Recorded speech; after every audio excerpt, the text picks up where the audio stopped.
अब सीधा सवाल ये, रोहन जी से इससे पहले प्रतीक हमारी बात हुई थी, रोहन जी ने कहा कि प्रभु राम को लेकर मेरी आस्था कम नहीं हो सकती। कांग्रेस ने उस पर ब्रेक लगाने की कोशिश की और इसीलिए मैंने अपने ब्रेक फेल किए और घुस गया बीजेपी के हेडक्वार्टर में। वाह, ठीक है। तो अब बड़ा सवाल ये है कि अभी बात हो रही थी कि राम मुद्दा अब वोटर्स के बीच में नहीं है। रोहन जी, पहली बात जो बात की मैंने शुरुआत की कि आपके वहां आंतरिक लोकतंत्र है, मैंने ये बात इसीलिए कही कि आज की जो कांग्रेस पार्टी है वो दरबारियों की कांग्रेस पार्टी बन चुकी है। उसमें 3-4 दरबारी पुराने हैं जो सालों से मैनिफेस्टो लिखते हैं, सालों से मीडिया में आते हैं, और 3-4 दरबारी को इंपोर्ट किया गया है जो लेफ्टिस्ट मानसिकता का शिकार है। और वहां पे आप जब राम मंदिर की बात करो या सनातन की बात करो, पार्टी के अंदर रह के आप कोई सुझाव दो। आप ये कहो कि नहीं आप इंडस्ट्रियलिस्ट को गाली नहीं दे सकते, आप ये कहे कि नहीं अगर आप राजस्थान में सरकार में है तो आपको वादे पूरे करने चाहिए, तो आपको दुश्मन की नजर से देखा जाता था। और इसीलिए मैंने एक चीज कही कि किसी भी संस्थान के सफल होने के लिए 2 व्यू पॉइंट के साथ में चलना जरूरी है और आपको उसको पॉजिटिवली लेना चाहिए। कभी भी नहीं हुआ। और आखिरी कील देखिए, 15 साल से रूबिका जी आप देख रहे हैं किसी भी प्रतिकूल परिस्थिति में पार्टी के साथ रहे।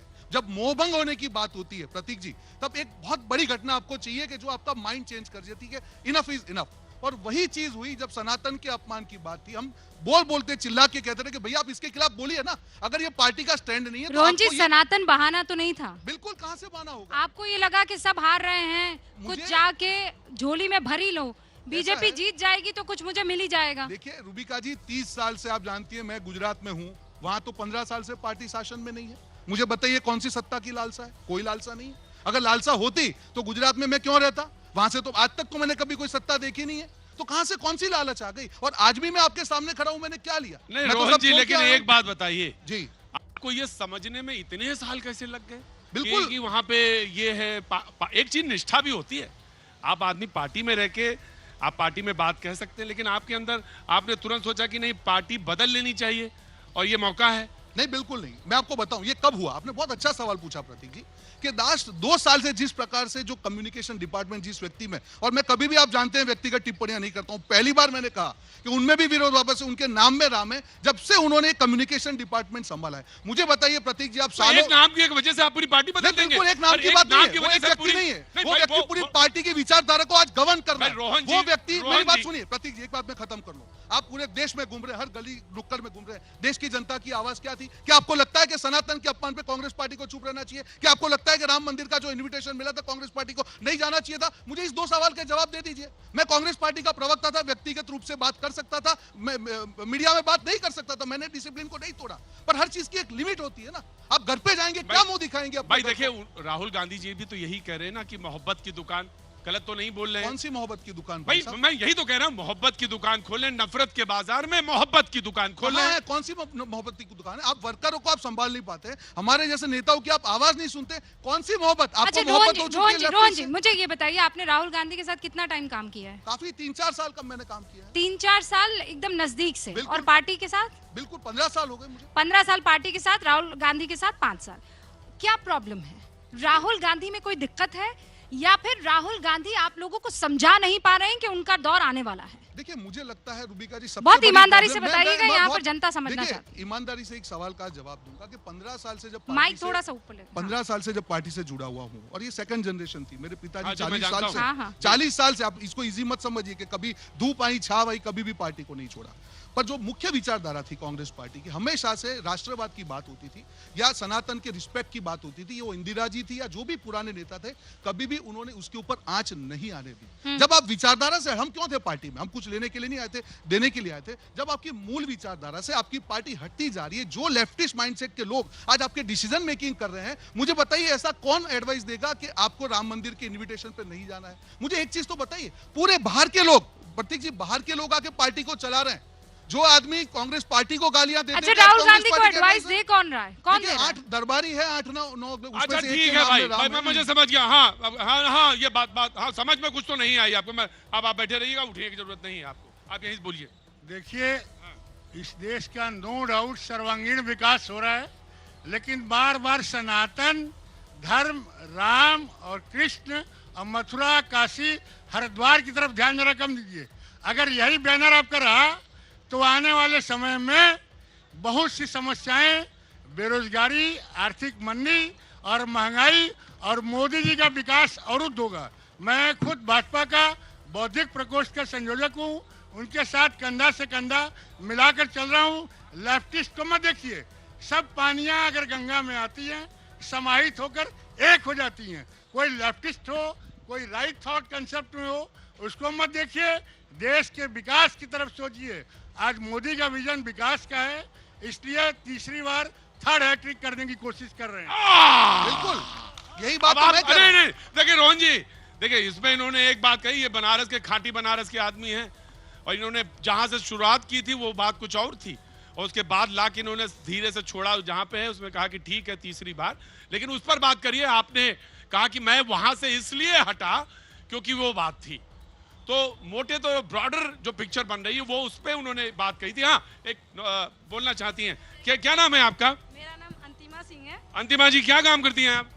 वैसे कहा जाए तो हम भी आपके पेशे से हैं। मेरे पीछे पत्रकारिता में कितना समय हो गया?